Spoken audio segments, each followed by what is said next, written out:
అనగనగా ఒకటి రాజుకి ఇప్పుడు పెద్ద రాజు ఉంటే చిన్న రాజుకి దెబ్బ తాకుతుంది. గోతని ఇప్పుడు నేను పరిస్తూ దెబ్బ దెబ్బ పరుస్తుంటుంది. తెలుసా? పెద్ద రాజుకి బాయికి తాకుతుంది. ఇప్పుడు పారుతారు.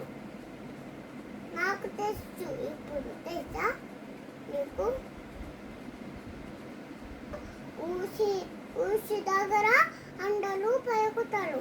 ఇప్పుడు నేను కూడా పలుకుతాను. ఇప్పుడు నేను దేశీకి ఇప్పుడు అందరూ చేస్తారు. నేను కూడా చేస్తాను. ఇప్పుడు అన్నం తింటాం. ఇప్పుడు ఐస్ క్రీమ్ తింటాం. తెలుసా? ఇంకా పలుకుతో నేను ఇక్కడ పెద్ద కాయస్ ఉంటుంది. పెద్ద కాయస్ దగ్గర నేను దాస్తా. కూడి దగ్గర నేను పెట్టిన కూడి దగ్గర కాదు. ఇప్పుడు